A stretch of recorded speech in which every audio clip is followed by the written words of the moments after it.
the Warlock will be probably the most broken class heading into Diablo 4, Lord of Hatred. A quick disclaimer, the first build is not really a league start, it is a Lunatic Autobomber.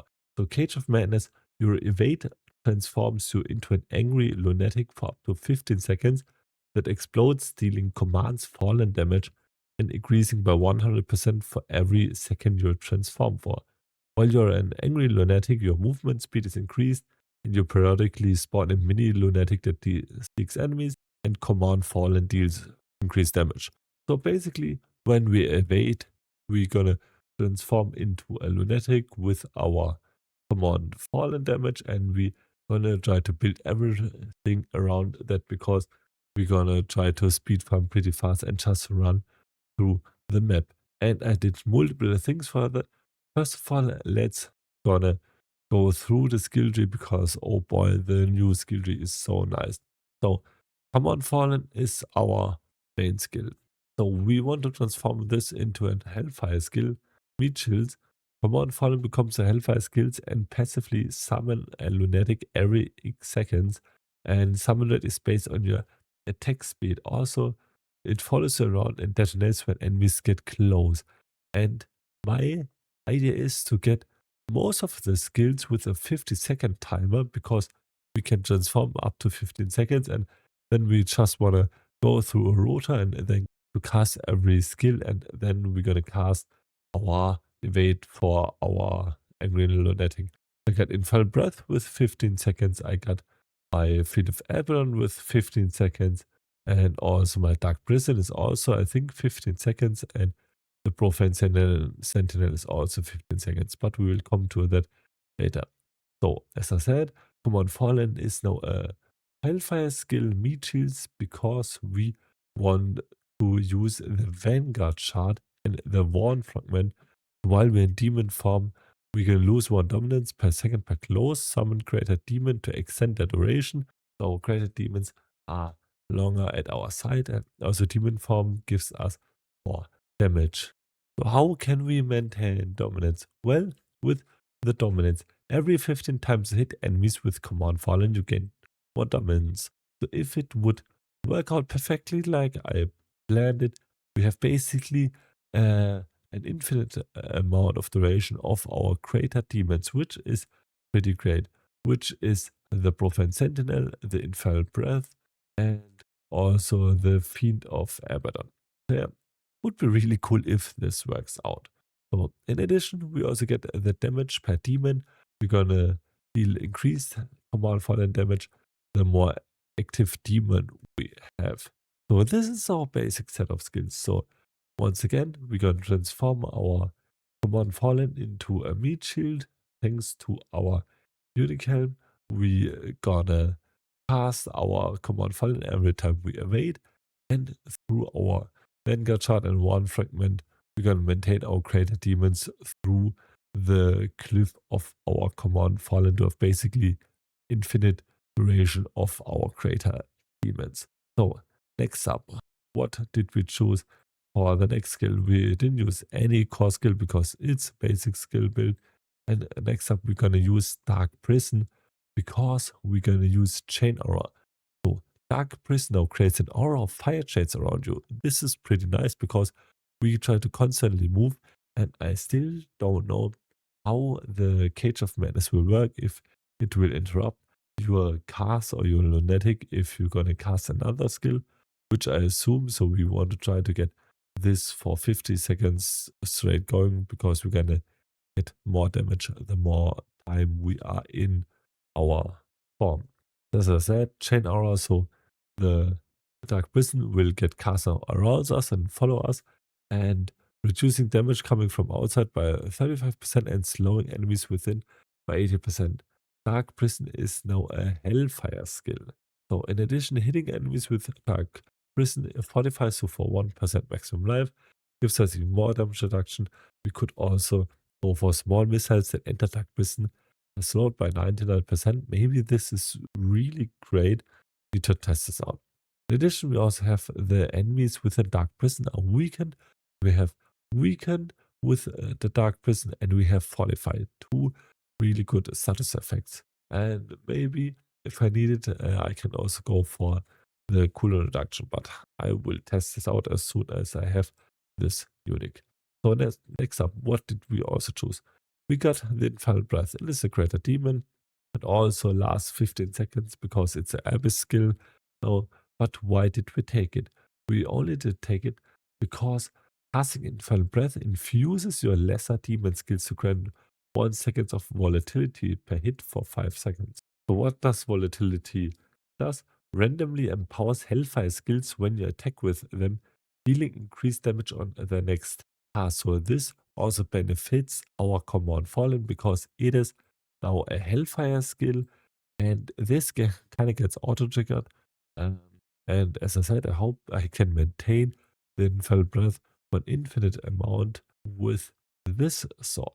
So, after Abyssal Torment, as I said, so we have this for 15 seconds. We don't need any of these because we don't use this for damage skill. You could basically go for this one, but yeah, just go for more points so you will get more cool reaction, or I don't know how this will work if it's only gives us more damage and more skill points we put into it. In addition, we have the Profane Sentinel. This is a really great and strong skill. So summon a demonic eye for 15 seconds that focus upon enemies and makes them vulnerable and periodically blast them. So we have our vulnerable source and recast to direct the eye's targeting. We're gonna transform this also to a Hellfire skill. Profane Sentinel is now a direct eye blast attack that deals damage and transforms it into a demon form. We also have our source of demon form, so this is also pretty important. So we have many puzzle pieces that will put perfectly together. And Profane Sentinel is now a Hellfire skill. And the good thing is, through our Vanguard chart, our Profane Sentinel summons an additional eye for 10 seconds that follows you and blasts enemies, dealing 60% damage. That's really great that it follows us. And how can we get this? We can get this while in demon form, casting Archfiend skills. Additional summons the Archfiend demon. The Infernal Breath is an Archfiend skill, and when we're going to cast Profane Sentinel, we get into the demon form, then we're going to cast Infernal Breath, and then we're going to get this all chain effects. I hope it works out how I landed. So in addition, we also have vulnerable. Casting Profane Sentinel induce your lesser demon skills to make enemies vulnerable. So this is also good. So our Command Fallen always makes enemies vulnerable.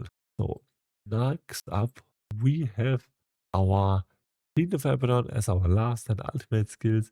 We have the Vanguard of Flames, so it will be a Hellfire skill now, and it will follow us for 20 seconds, which is perfectly fine because then we gonna have the Fiend of Abaddon, which is really great because we're gonna try to get this Autobomber. I'm still deciding between elite damage, which gives us potential more damage, or the dominance. It costs more dominance, but it has a cooldown. I still need to test out how far I can reduce the cooldown. Maybe also with flicker steps. I get flicker steps right now, and this should probably help to get our cooldown reduction going. So also we have the lesser demon bonus. Casting Fiend of Abaddon increases the damage of a lesser demon skills by 20%. And also think about taking Terror Swarm with the Terror Swarm periodically pulls enemies into the center, or that the Terror Swarm spawns and kills 3 lesser demons per second, and you can also do this into a Hellfire skill and that it follows around you. Now we have kind of the basic setup.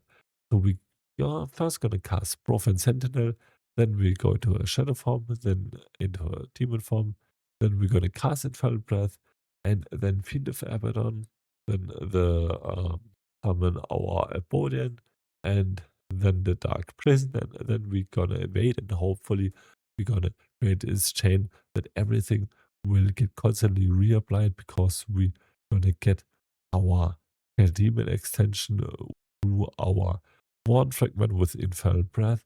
With our Profane Sentinel, the only thing that we kind of need to recast would be Dark Prison. The still need to test it out. But which things we have to get even more damage? So for our chest, we have the aspect of immolation. The duration of any volatility or demon form you gain is increased by X if you have the other. So because of our infernal breath, we're gonna get volatility when we cast our summon fallen, and because our prophet sentinel, we're gonna get our demon form. So we have both. So we should benefit from this. Maybe we can also get things like the duration of hellfire. Maybe we can also get things like duration of demon form, something if this will work out. We need to test this when we play the expansion. So I didn't choose any affixes right now because we still need to wait which affixes we can go for. The next up are the Pain Gorger's Gauntlet. Damaging enemies with a non-basic skill cast marks them for 3 seconds. We basically mark them with our Fiend of Abaddon that will constantly follow us, and then we're gonna do more damage with our commands fallen damage. Pretty cool, gives us also more basic skills. Then the aspect of Fiendish Oppression. Something greater demon knocks down enemies, and your lesser demon skills deal increased damage to ground control enemies. The good thing is I am playing with Godslayer's Crown, so we basically pull enemies together every time we cast Infernal Breath or Prophet Sentinel or Fiend of Abaddon. It's really great, and I hope it all plays out. Bigger step, as I said, for our Fiend of Abaddon, part of Fratil, so we're gonna do more damage, and because we are evading, we don't even need the primary cost resource. Then for our Unique Amulet, we have Seed of Horizon. We're gonna deal more damage with our demonology skills. Wrath we have, and because we don't use any Wrath, we have the maximum bonus, and also we use Aspect of Moonrise, also our basic skills do more damage and gives us more attack speed, and also more attack speed means also that we're gonna cast or spawn more of our Lunatics. We have also Aspect of Adaptability, which gives us another source of basic skill damage. An Aspect of Peril, making an enemy vulnerable, increase the damage you do to them. And because of our Profane Sentinel, we're gonna always make the enemies vulnerable with our lesser demons. The 4 charms, currently I have the Barrow of Abaddon's Flesh. Yeah, we still need to wait for the game when it launches so we can really look into all of our sets we have. So it basically gives us multiple demon form bonuses. And also, as I said, Godslayer's Crown as a talisman. For the rumors, I will still think about which things I should go, but I think for such things like evade or something. So I hope I could show you a really cool build with a kind of Autobomber. As I said, it is not directly a league start day 1, but you can kind of pretty fast transform into it if you find the Cage of Madness and then start to get this crazy evade build going. I will definitely test this out as soon as I have the Cage of Madness. So please write down your build that you will start in the Lord of Hatred expansion in the comments down below, and also leave a like and a sub if you like this video, and we're gonna meet each other again in the next video. Bye.